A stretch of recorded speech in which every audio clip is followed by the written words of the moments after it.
Welcome to the Inside Scoop Live podcast, where indie authors get personal about their books, their writing, and their passions. I'm your host, Sherry Hoyt. Join me for some lively conversations with debut indie authors and seasoned veterans alike. It's a great place to find your next amazing read or even get inspired. So sit back and enjoy the show and let me know what you think. Well, hi everyone. Celia Straus is here today to talk about a couple of her new children's books. Livy Little Honeybee is a children's book that celebrates the journey of a honeybee named Livy as she navigates the challenges of individuality and self-expression within the hive, highlighting the importance of courage, the roles of bees in pollination, and their contribution to the environment. Red Panda's journey to Sikkim follows two young red pandas and a pangolin as they embark on a perilous journey to safety, led by a wise Saurus crane, teaching children and their parents about friendship, sacrifice, courage, and resilience. A portion of proceeds from the sales of her children's books are donated to organizations dedicated to conservation, education, and research. Before we get started, here's the inside scoop on the author. Celia Straus is an accomplished writer whose talents span television, film, and literature, earning her an Emmy nomination for the YouTube series Kids Speak Out in collaboration with the United Nations. She also created and wrote the Emmy Award-winning Memorial Day concert that was broadcast nationally on PBS. Her versatility in storytelling has been recognized with numerous additional awards, highlighting her ability to engage audiences across various platforms. Straus's literary contributions include a poetry trilogy for middle school girls, insightful works on military themes, and children's picture books, where she hopes to ignite a love for animal conservation and encourage them to learn about, appreciate, and protect our natural world. Celia resides in Washington, D.C., but travels frequently to see her two daughters and gorgeous grandchildren, who are the apple of her eye. You can learn more about Celia Straus and her work at celiastraus.com. Well, hi, Celia. Welcome to Inside Scoop Live. Well, thank you, Sherry. It's great to be here. Well, I'm delighted to have you. Why don't you kick things off by telling us a little bit about Livy Little Honeybee? What's the story about? And then what inspired the story? Well, Livy Little Honeybee was inspired when I was out picking flowers in the garden with my 3-year-old, whose name is Olivia, but she goes by Livy. And we were looking at honeybees. And she said, "Oh, Grandma, won't they sting me?" And I said, no, they won't sting you if you let them alone. They'll go about their business of gathering nectar and pollen. And she was fascinated. And watching her watch the bees, it occurred to me that maybe there was the germ of a story here. And the other thing that occurred to me was my story about Livy, and actually other stories that I've written that are inspired by my grandchildren, start with the idea of capturing the nature of that child.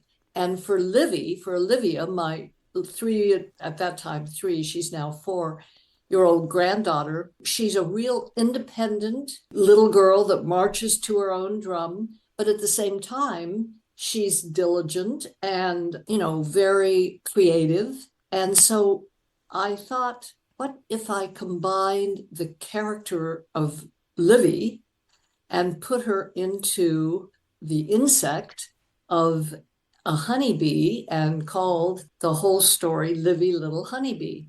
So what I did was I tried to put together a story about a honeybee that is adorable and certainly likes to take honey and nectar from the flowers, but also loves nature, is not just determined to be a worker bee, has an individual independent streak, and it gets her into trouble. Yeah. I love the whole premise of the story, basing the stories after your grandchildren. In Livy, she sounds delightful. I have a 3-year-old granddaughter, so I can relate to her in the story. Exactly. It's a wonderful age. And I love that, she wants to be as colorful as the flowers that she sees. Why was this desire important to her story? In my stories, I strive to have parallel themes. One would be teaching the young reader or family member something about an endangered species, in this case, the honeybee. Mm-hmm. And secondly, developing a character trait that is a part of my grandchild, and also because children are often so universal, a character trait in many children. And for Livy, that was the desire to stand out, to be a little different, to do what she has to do, but she often will wear a costume, or she'll want to wear her party shoes to school, or she has a whole array of ways to make herself herself, Mm-hmm. which may be different from the children around her. And so for Livy, little honeybee, Livy's desire was to be different, to be herself, and her choice of being different was to be rainbow colored rather than the orange and black color of honeybees. So for me, Livy's wanting to be a rainbow honeybee was symbolic, or epitomized my own granddaughter's desire to stand out in some way, wear a Disney princess costume or whatever. Yeah. So there's this theme of individuality, plus, like you mentioned, having critical things important to the survival of the hive to do. And so touch a little bit on the message that you hope children take away for being individual, for being different. Absolutely. I think it's very important for children, and this is the message in Livy Little Honeybee, to be confident and comfortable in being themselves. And for Livy, being herself meant taking joy in nature, dwelling perhaps too long on enjoying the color of a flower versus being like the other worker bees and just getting the job done, picking nectar and pollen, and then going back to the hive. For Livy, it was taking joy in the nature and the colors around her. And that was part of her essence, herself. And it's so important, I believe, for growing up, if children are able at a young age, as young as 3 and 4, Mm-hmm. to be themselves, to build a strong inner self. Because goodness knows today, our children are bombarded by so many different messages about conforming to different body images or what they wear, all sorts of things. And so the message of this book absolutely is Livy being true to herself against all odds. And she had a lot going against her. Number one, the worker bees tattled on her. They went to the queen, and then she got called on the carpet. She had to go in front of the queen bee and explain herself. Yeah. So the queen bee plays a crucial role in this story. What do you believe her decision teaches readers about authority and empathy? Well, that's a very good question, Sherry.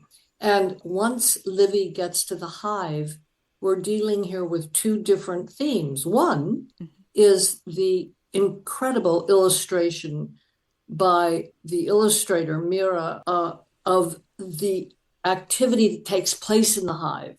You remember there's the little combs with the babies in them and with pacifiers, and then where the worker bees are putting their honey. So one storyline of getting to the queen bee is what actually goes on in a beehive. Mm-hmm. And as most of us know, if we know anything about bees, is that they live in a hive and there's a queen bee and she is in charge. So when Livy has to go in front of the queen bee, she basically knows that this is authority. This could be a parental figure, or certainly the authority for the bees, Mm-hmm. and for young children, an adult. And she has to explain why she wants to be different, why she wants to be a rainbow honeybee instead of a black and orange bee. And she does. She explains it. And the queen bee has a decision to make as queen. Does she insist that Livy toe the line and stay black and orange and do her job? Or does she allow Livy the freedom and space to be herself? Mm-hmm. And what turns her decision to take Livy's position is the fact, and once again, this combines an adult decision about a child with a piece of knowledge about bees. The queen bee in a hive never leaves the hive. Her job is to lay eggs and populate the hive. And once she's in that hive, unless she's going to go start another hive, she does not go anywhere. Mm. And so what she understands about Livy's needs and what strikes a chord in her heart from what Livy says is that Livy wants to be a rainbow colored because she loves the colors of the flowers. This is part of her. She wants to be herself. And Livy says, if you let me do this, I will work hard. I will bring you my nectar and pollen as requested each day. So the queen bee strikes a bargain with Livy. She says, okay, I will make you a rainbow colored honeybee. And in return, besides doing your job, I want you to come and tell me every day, report back and tell me what you see. Mm. So Livy becomes the queen bee's window on the world and leaves the hive as a rainbow colored honeybee, happy in that she is herself. Yeah, yeah. What a beautiful story. I just love that so much. How did you balance the educational content about the bees and keep the narrative engaging? The thing about my books, one of the characteristics of the books that I write for children is that I write in poetry, because I think poetry is fun for children. I think they like it. Mm-hmm. And it also adds an energy to the story that prose often doesn't add. So my balance between the message and the story, it took me a while to write lines that combine both the storyline and the message. But to me, as a writer, once I get in my head the character of the protagonist, in this case, Livy, the main character, and I don't think of her as an insect or a bee, Right. the character of Livy, once I have the characters down, then it's much easier for me to combine both the storyline and the message, because that comes through, as with many stories, it comes through the character and what the character goes through, meeting challenges and overcoming them.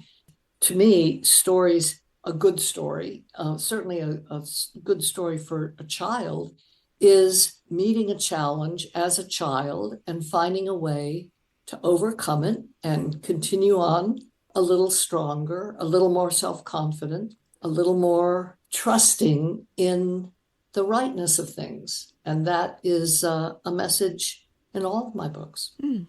Nice. So I want to add, too, that I am tremendously, as I know any children's author that you interview would agree, aided by the illustrator.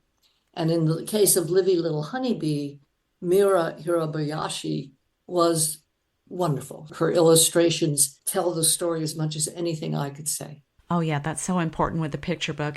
I don't want to say it brings the story to life, but it just adds another dimension. And the pictures often say what the words don't say. Absolutely. Most of my illustrators are actually students at RISD and Rhode Island School of Design. And what I look for in an illustrator is someone who can capture the expression, the facial expressions of the main character. because if that person is able to illustrate different emotions as well as the environment that the character is going through, then they got it. They nailed it. Well, she did a fabulous job. The colors are vibrant, they're adorable. She did a great job. Thank you. Yeah, Yeah. yeah. How much did you know about honeybees and pollination going into this, or was there quite a bit of research involved? What did that look like, putting all the facts together into your story? Well, this isn't an in-depth National Geographic study on honeybees. Right. So I went on the internet and researched some basic information about honeybees and got enough from the pictures and some YouTube videos and some websites about the life of bees that I had enough to write this story. And that's really the way I approach all my children's books. I do research on the animal or the insect that I'm writing about until I feel, and I know exactly when I feel I have enough. I don't want to overload the book. These are simple little children's books that are at the most 34 pages. Mm-hmm. So, and I want to say room for the story. So I research with the internet. It's so accessible in terms of research today that I had no problem finding what I had to learn. And then the other thing is that my books, I always contribute the royalties, at least my share of the royalties, to organizations, foundations that are dedicated to endangered species. And for Livy, the royalties go to the Pollinated Partnership, the Natural Resources Defense Council, and then I say generally, because there were several others, organizations that are dedicated to preserving the health of pollinators and critical to food and ecosystems. And right now, there's a huge concern about the use of pesticides on plants that actually impact not only honeybees, but another book that I have coming out about monarch butterflies. And they are a migratory species that is especially endangered because of pesticide. Yeah, yeah. I think it's wonderful that you are donating proceeds to conservation groups. It's never too early to start learning about and taking care of our environment. Exactly. And actually, the next book that I've written, which is coming out the end of this month, Red Panda's Journey to Sikkim, is about two little pandas, brother and sister, and their friend, a pangolin. For those who don't know what a pangolin is, think of it as an anteater. And they live in the Himalayas and become friends. And both of those species, red pandas and pangolins, are endangered, very endangered species. In fact, the pangolin, Pangolin, is the most trafficked animal on the planet. Really? It is considered, its scales, as I said, once again, think of a scaly anteater. Its scales are considered medicinal in Asian countries. And it's very slow and very shy. So it's easy prey to mankind. And in this story, which I dedicate to my almost 3-year-old grandson, Connor, the two little pandas and the pangolin are endangered by the onslaught of mankind. They're burning down the bamboo forests and trapping animals and turning their habitat into cultivated fields and towns.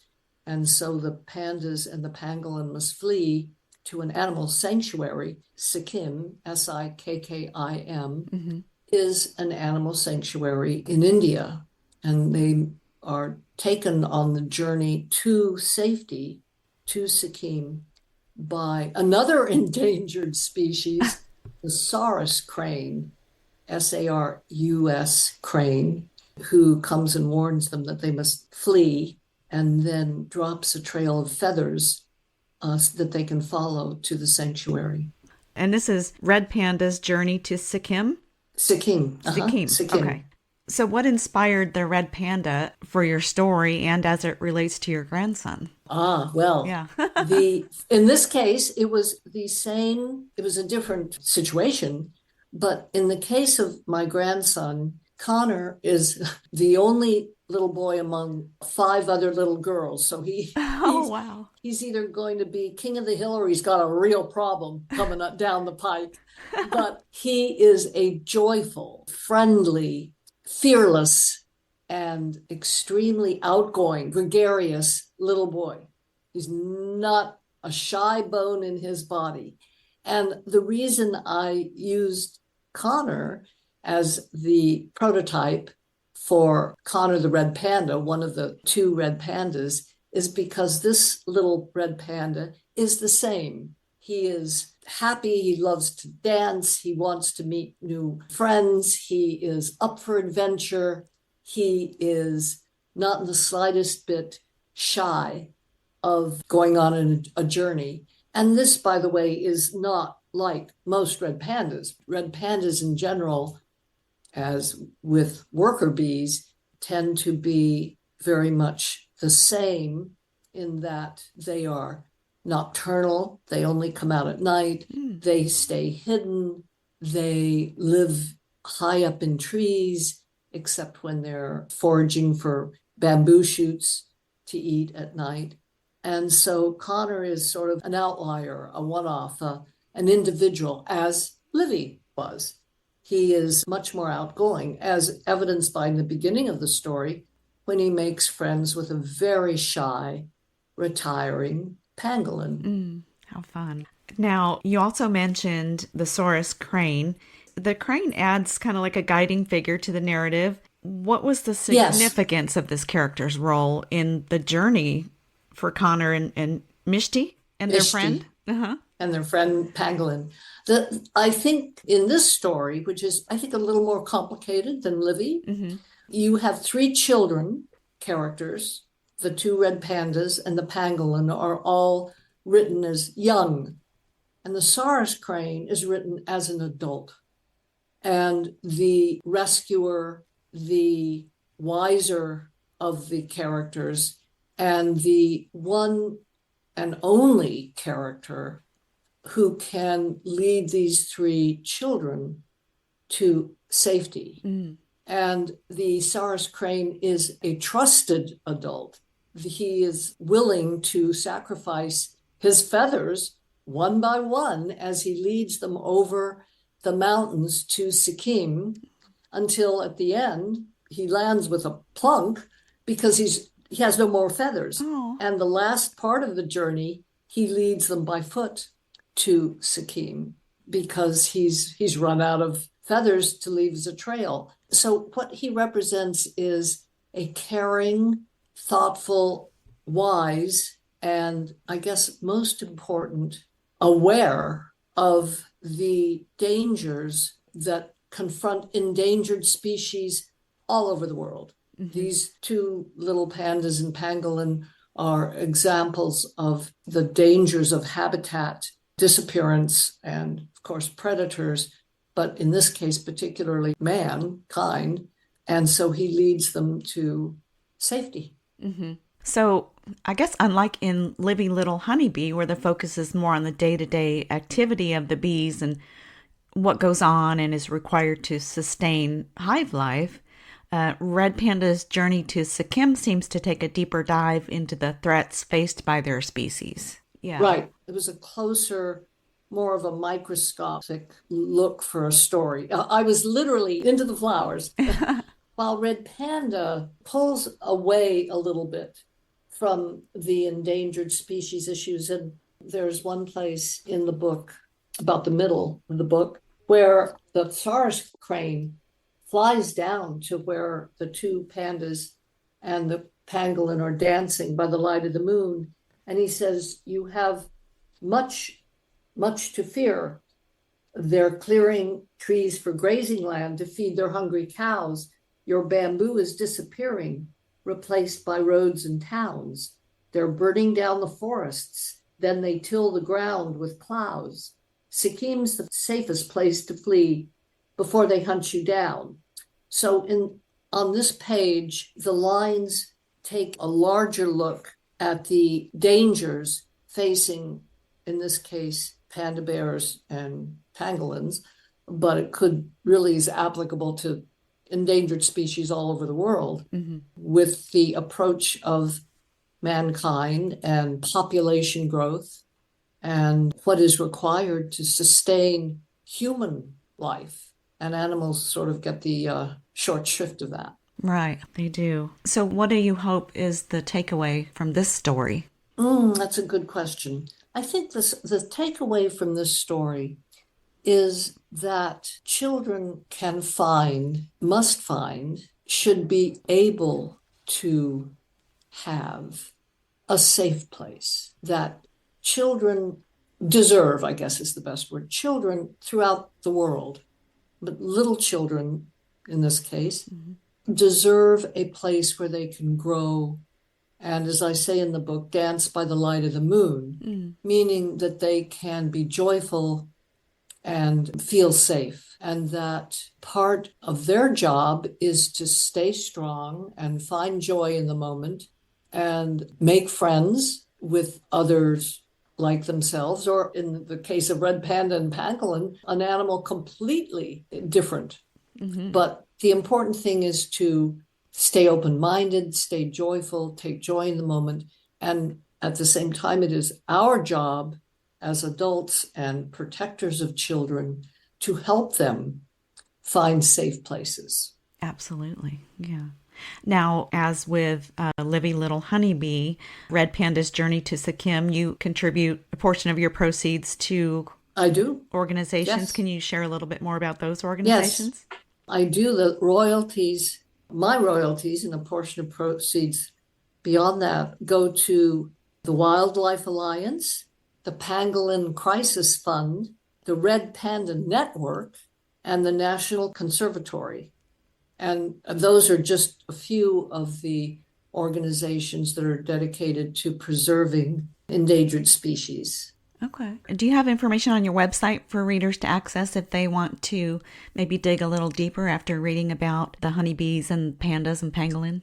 Absolutely. CeliaStraus.com not only has these two books, but offers the previous series I wrote about a little elephant, orphaned elephant, Bobo, and Iris, the ibis that lives on his head, and information about me and how to get the books, of course, which can always be ordered on Amazon as well, and information about what's to come. Wonderful, wonderful.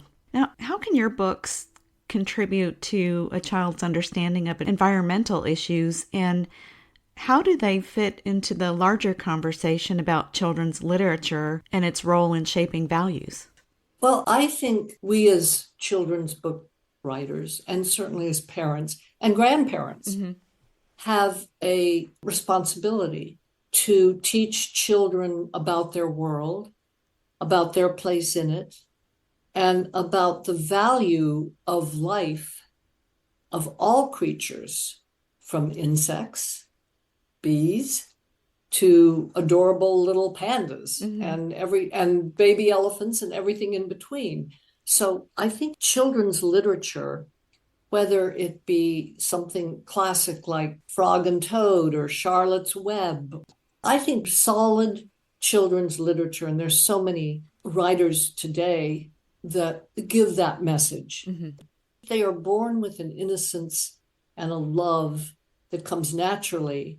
And it's important for us to nurture that, to keep it alive, and to give them opportunity to mature themselves, their love of self, and their love of their world, so that they ultimately, as they grow older and become adults, can give back to their communities through however they wish. And by community, I mean their climate, their environment, animals, insects, living things, and of course, friends and family, in ways that are positive. And so my books educate children to better appreciate the habits and characteristics of specific endangered species, and at the same time show them how they can relate to that particular little animal character or insect character. So, what about your two grandchildren specifically? How did they relate to their characters? Oh, well, Livy collects stuffed honeybees and has become surprisingly fearless when she goes out in the garden. She is not afraid of bees at all and loves to have that book. She's just learning to read, so she's not able to read the whole book to herself, although I must say Livy probably has most of it at 4.5 memorized. Yeah. Connor really hasn't experienced the book yet because it's not out until the end of the month in hard copy, and sending his mommy, my daughter, Emily, digital just doesn't do it for a 2.5-year-old. Right. They need to have the book in front of them and be able to turn the pages as someone reads it. So, but they love the idea of having books that have characters named for them. And I think that it will be in my humble opinion, I hope it'll be a legacy that they will treasure and maybe even replicate in some way. Oh, absolutely. I'll bet they just love it. Yeah. So what's next for you? How many more grandchildren do you have, and how many more books can we expect? Oh, my goodness. Well, I have 5 grandchildren now, and one, Connor and Livy, are having a little sister in a couple months. Oh, wow. So that will be 6 grandchildren, 5 girls and 1 boy. And they're all adorable. They're all 6 under 6. So I spend most of my time on the floor. And then my biggest concern is getting up. Exactly. Oh my gosh. As any grandparent of a certain age can testify to. And there are 2 more books. One is actually completed and being illustrated, is Sophie the Monarch Butterfly, Mission to Mexico. And this is the story of a monarch butterfly, Sophie, who leads the migration, the annual migration of monarchs from North America to Mexico, where they do, in fact, migrate every year to spend the winter. And Sophie is named after my oldest grandchild, Sophie, who just turned 6. Okay. So that book will come out, I think, summer of this year. Oh, okay. Wow. And then the one I'm working on that I'm writing is about a wolf pup in Yellowstone Park. Oh, wow. And the survival of this little pup under the challenges of hunters and other prey. So we'll see where that goes. I'm working on that now. Yeah. But I love the idea of setting a story in Yellowstone. Yeah. Wow. So you are busy. You're going to be busy for a while. I That am. is wonderful news. Is there anything else you wanted to add today?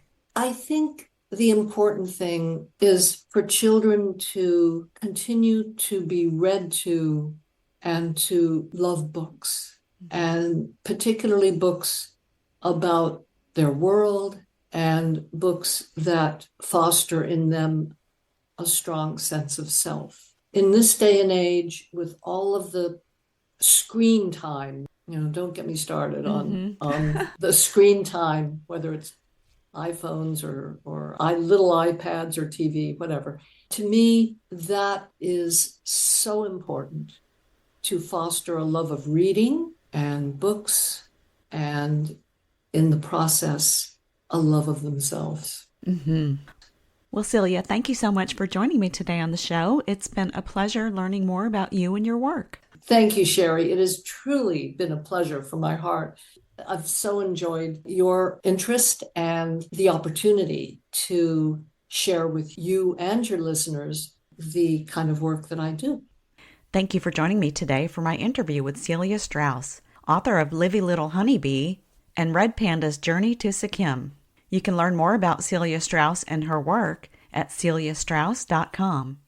And be sure to check out our other interviews at InsideScoopLive.com.